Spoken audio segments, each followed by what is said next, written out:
नमस्कार दोस्तों, एक बार आपका फिर से स्वागत है।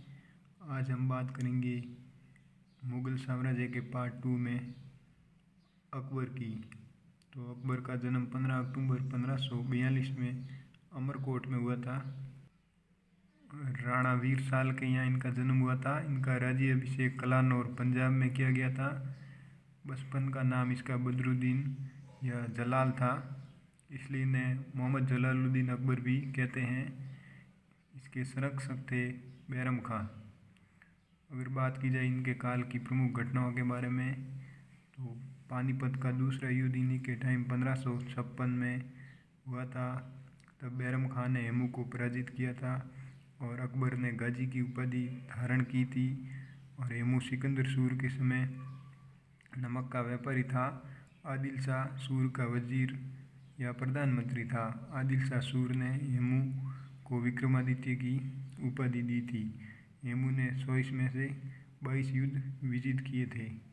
वहीं बात की जाए अकबर के समय पेटीकोट शासन की या पर्दा शासन की, तो 1560 और 62 के बीच के काल को पेटीकोट शासन भी कहते हैं, क्योंकि इस समय हरम की महिलाओं का प्रभाव अधिक हो गया था तथा महामनगा, जीजीअनगा आदि इनका प्रभाव ज़्यादा हो गया था, इसलिए लोग इसे पेटीकोट शासन भी मानते हैं। वहीं अकबर ने 1562 में दास प्रथा समाप्त की। वहीं 1563 में तीर्थ यात्रा कर भी समाप्त किया था। वहीं अकबर द्वारा 1564 में जजिया कर समाप्त किया गया। 1562 ईस्वी में भारमल ने अकबर की अधीनता स्वीकार की। भारमल आमेर के राजा थे। अकबर की अधीनता स्वीकार करने वाले ये पहले राजपूत शासक थे।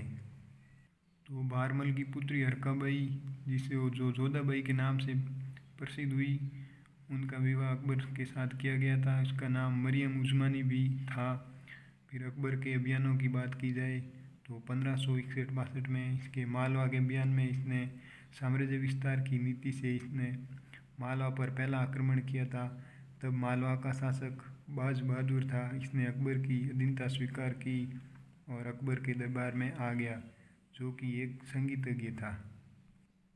अगर बात की जाए चित्तौड़ आक्रमण की, तो अकबर द्वारा 1567 ईस्वी में चित्तौड़ पर आक्रमण किया गया था। उस समय चित्तौड़ के राजा थे उदय सिंह। तब उदय सिंह पहाड़ों में चले जाते हैं और जयमल और फत्ता को किले का भार सौंप दिया जाता है। तब जयमल और फत्ता वीर गति को प्राप्त होते हैं।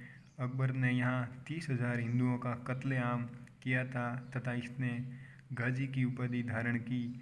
और जयमल और फत्ता की वीरता को देखकर अकबर ने प्रशस्त्र की मूर्तियाँ आगरा के किले के मुख्य दरवाजे पर स्थापित करवाई।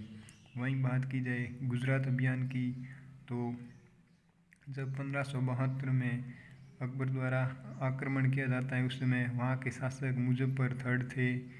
वी स्मिथ के अनुसार गुजरात के द्वितीय अभियान को ऐतिहासिक तीव्रगामी आक्रमण कहा गया है। गुजरात विजय की स्मृति में फतेहपुर सीकरी में अकबर द्वारा बुलंद दरवाजे का निर्माण करवाया गया था 1572 ईस्वी में। वहीं अकबर ने गुजरात के अभियान के दौरान पहली बार समुद्र देखा और पुर्तगालियों के संपर्क में आया।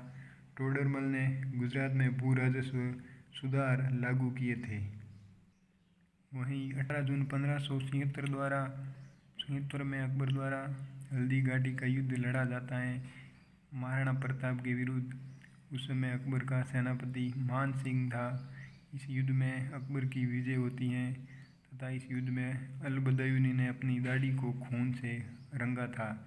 वहीं 1601 में खानदेश अभियान की बात की जाए तो उस समय वहाँ के शासक मीरन बहादुर थे तथा राजधानी असीरगढ़ थी। असीरगढ़ का दुर्ग अकबर ने सोने की चाबी से खोला था। ये अकबर का अंतिम अभियान था। अकबर की मृत्यु 1605 ईस्वी में हुई थी। अब बात करते हैं अकबर द्वारा चलाई गई धार्मिक नीति की। तो 1575 में इसने इबादत खाना, जिसमें धार्मिक वाद विवाद होते थे, की स्थापना की। वहीं 1579 में मजहर की घोषणा की। इसके माध्यम से अकबर धार्मिक व्याख्याकार बन गया। वहीं दीन-ए-इलाही, जिसे तौहीद-ए-इलाही कहते हैं, इसकी शुरुआत अकबर ने 1582 ईस्वी में की थी। ये एक आचरण संहिता थी जिसमें सभी धर्मों के आचरण को मिलाने का प्रयास किया गया। इसका प्रधान पुरोहित अबुल फजल को बना दिया गया था। बीरबल एकमात्र हिंदू था जिसने दीन इलाही धर्म ग्रहण किया था, जबकि स्मिथ के अनुसार दीन इलाही अकबर की मूर्खता का प्रतीक थी। इलाही संवत 1583 अकबर ने एक नया कैलेंडर बनाया था जिसे इलाही संवत भी कहते हैं। वहीं अगर बात की जाए अकबर की मनसबदारी व्यवस्था की, तो इसका अर्थ पद, श्रेणी या ओहदा होता है।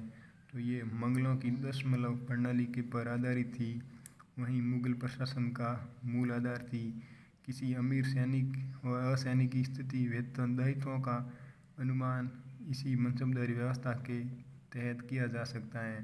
सामान्यतः अगर मनसब की बात की जाए तो ये विभिन्न प्रकार की श्रेणियाँ थी, लेकिन अबुल फजल के अनुसार आईन अकबरी में मनसब की 33 श्रेणियाँ थी, लेकिन सामान्यतः अगर बात की जाए तो ये 66 श्रेणियाँ मानी जाती हैं। तो आज हमने जाना अकबर के बारे में तथा उनकी धार्मिक नीति, राजनीतिक के बारे में जाना।